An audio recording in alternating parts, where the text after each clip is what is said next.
Welcome back, guys, on my YouTube channel. Today I'm here with another 701 build. I know I have done quite several ones here on the channel, but amongst the many 701 690 builds I do, I thought this was a bit more particular and had some new products that I wanted to share with you and showcase. Let's start from the rider's point of view, because there are some new products. We have here the DMD2 Tablet, but this is the newer version, the improved version. They managed to get a higher luminosity screen, but also now this tablet comes with dual charging. It has a circular connector on the back, so you can use the pogo pins or the circular connector or have them both connected. Everything on this new device is plug and play. So once you connect it to the fuse box, you just have to wire one power lead, so one positive and one negative, and then you're ready to go. And then you're also able to power automatically also the Bluetooth controller, because you have circular connectors where you just plug in this new switch. This is the DMD Remote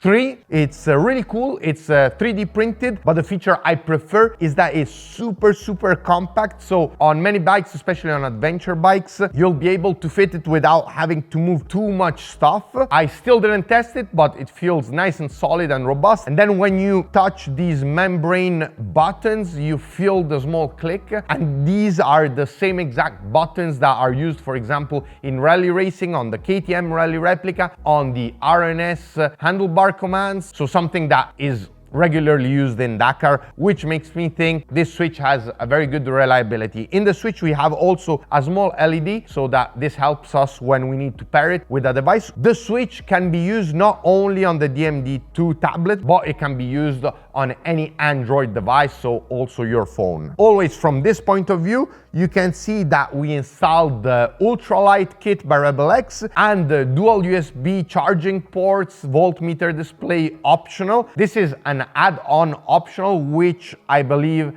in reality is a must on the 690, 701, Gas 700. It is placed down low in a very protected area, so that when you have your USB cable plugged in, you won't have to worry about, trees, branches or anything, getting your USB cable detached or anything. So that's the reason for this position. Then you have the voltmeter display and you can turn it on and off, which comes very handy, because in case you're wondering if you're low on battery, you'll be able to monitor it from the voltmeter. But also then you have your indicators and the ABS switch. One cool thing of the Ultralight Rally Kit is that you have many positions. So depending on the dimension of your device, depending on your height, so how much you want to tilt the angle, you can do so, because we can move the tablet up and down, forward, further back, and tilt the angle. In this case, we placed it in the ideal position where we get also the maximum protection. Now from the front, you can see the full tower. You can see the two 40 watt each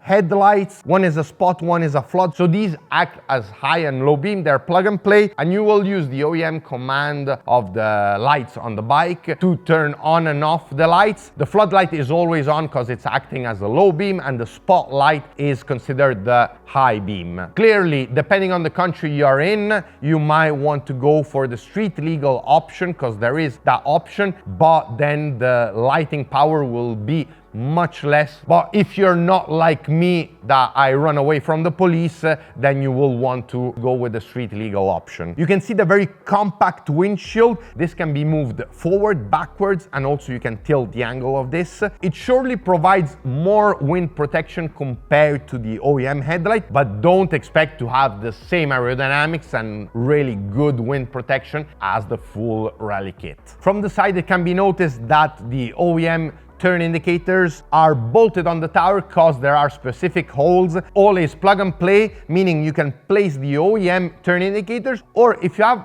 aftermarket smaller ones, there is the option to have specific brackets to bring further out in case you have the small turn indicators, like shown on the CRF 300L build. There's almost no bike build where we put the Rally Factory handguards. Everyone always asks me in the comment where they can be purchased. These handguards in full white, in full orange or full black can be purchased through Rebel Exports, so contact them. Eventually, I guess they'll put them on the website, but that's where you can source these handguards. Behind the handguards, the lever, both the brake and the clutch lever, have been changed for these CNC machined black anodized levers. These levers let you adjust easily where you want it to grab. You can move the lever further out or further in. One interesting thing of this clutch lever in particular, which is the first time we put it on a build, is that it makes the clutch so soft that you almost think you're running without clutch. Good side of this is when you ride, you get no fatigue to your arm. On the downside, you might end up using too much the clutch if you're not an experienced rider. Another thing we did on this particular bike, we changed the light switch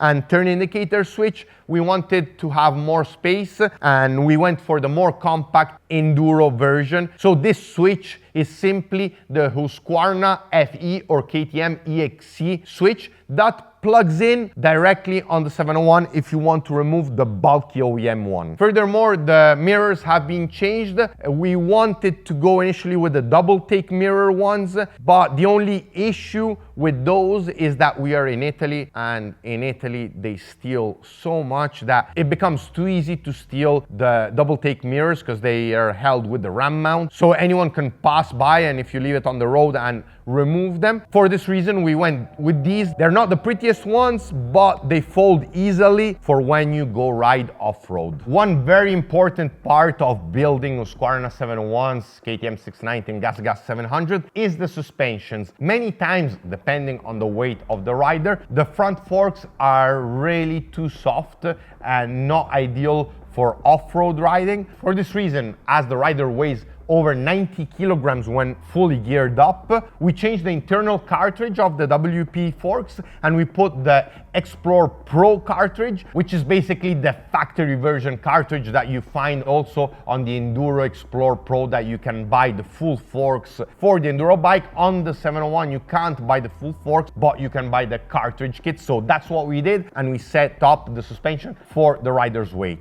This dramatically changes the feeling of the bike. It makes it a lot more stable on the front end, especially when you're going through turns. You don't have the steering sometimes understeer. It just keeps the line so much better. If anyone of you already did this upgrade on your bike, I'm sure you can confirm in the comments on how much better it is to ride the bike with this configuration. Once you do the setting of the front cartridge, you may change also the rear shock, or in this case, do an adjustment. So you put the bike out of the stand, and then with the rider, you do the sag, and then you adjust it so that the bike is nicely balanced. Because the OEM rear shock of the 701 is actually a pretty good shock. Moving down on the bike, you see some carbon protectors. These are made by CMT Compositi, an Italian company. You have your ignition guard, you have the exhaust heat shield, and also you have these rear protectors. For the bash plate instead, this is the aluminum bash plate made by Husqvarna. It's an Husqvarna accessory. And for the sprocket guard, we went with SM Project that you already saw on other of our builds. Moving back towards the end of the bike, you see the Arrow exhaust. In this case, instead of going with the black, this is the steel version with the carbon glossy cap and an Acerbis protector. This is a protector in case you crash that should reduce the chances of you damaging the exhaust. At the far end of the bike, removed the ugly OEM license plate holder with an adjustable metal one. On this, you can adjust the tilt angle of the license plate. In case you're scared of getting fines, you just move it all up so that you won't get any speed cameras. Up here is the filler cap. This filler cap was already owned by the rider. I would not recommend it. This is by Nice CNC, a Chinese company from AliExpress, and I'm really not a fan of AliExpress because they copy a lot of products, but many times they manage to do a bad job. Like in this case, Nice CNC didn't think about why we changed change filler cap on the 701. They did a nice CNC job, but not integrating the most important feature, which is the vent. The problem of the 701 tank and why everyone changes the filler cap, and we always recommend it, is that since it's so big and the fuel moves from one side to the other, when you're off-road, all this movement of fuel produces gases, and the OEM cap, it doesn't have enough ventilation because under here there is a small hose, but that's not enough. So the gases get trapped and you get vapor lock inside the tank, reason for which many people break their key on the OEM cap. When we go with a filler cap, it's because then we put a plastic enduro cap, because those you can put a one-way valve. In that way all the gases can come out, the hole is much bigger and it avoids vapor lock. With this cap, it's just like having the OEM cap. For sure you don't risk to break your key, but you might find yourself that you need to get pliers in order to open it because you have vapor lock in the tank. I like to be very objective. If it's lacking this very fundamental feature, on the other hand, it has a good features that all the other filler caps don't have, which is this metal wire. This is useful because it will avoid you losing your cap in case you didn't tighten it properly. But as I said, the most important one and the reason for which you change this part of your bike is missing. We are now on the other side of the bike. Present is another SM Project CNC part. This is the water pump cover. We have then the CMT carbon clutch cover and the bigger brake pedal tip, always CNC machined and anodized in blue. But the most important part is the foot pegs. The 701 has this clutch cover that protrudes really a lot, and the OEM foot pegs are just too small. When you're with your foot, you're halfway on the foot peg, halfway out of the foot peg. For this reason, we went with the CNC machined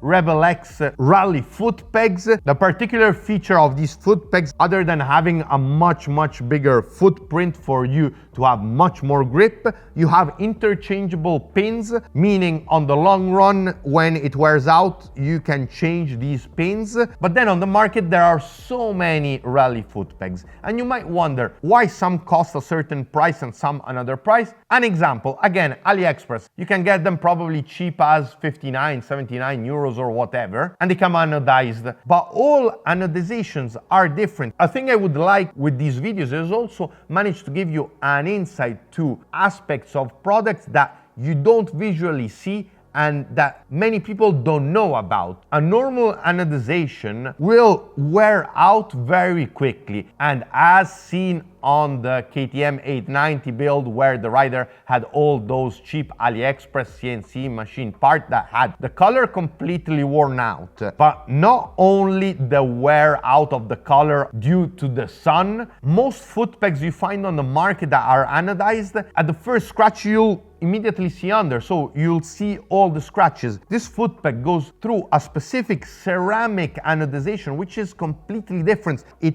penetrates much more the aluminium. In this way, even when you scratch it, you'll still see the same color, and it takes much more deeper scratches in order to remove the color. Furthermore, the sun won't affect the color of these foot pegs. From this side view, now you can appreciate the minimalist graphic design we did on this bike, where we got inspired by the factory bikes, and together with the rider we opted for something that he really liked, and he wanted the bike to look fully factory, and we printed it here in-house because I have here the printers and the plotters, and I do custom graphics. But before you ask, custom graphics are made only on full builds. If someone contacts me to have a custom graphic, unfortunately I have to say no, because being always so busy, I really don't have the time. And when we do a project like this, we think at every single detail, so it takes time. Sometimes you might see something very simple, but actually before we went through with the rider with 2-3 options, we changed colors, tried different things, and the material we use is the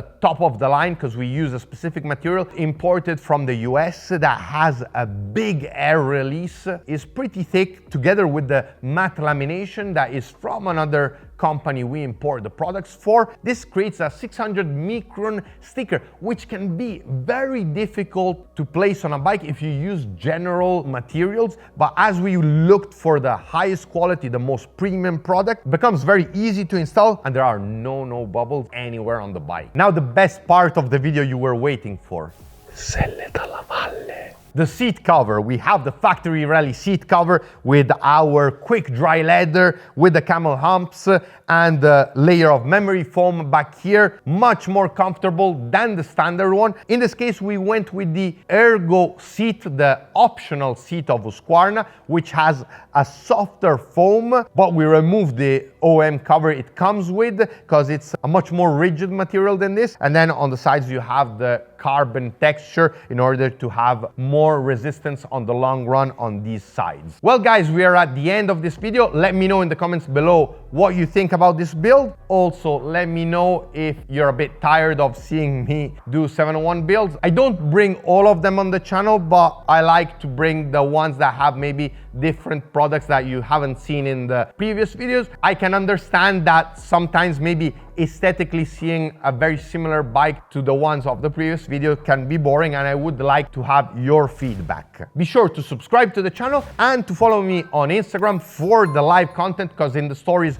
when I do the build, I always share some content so you are always up to date on what I'm working on. Thanks guys for watching, and I'll see you in the next one. Ciao!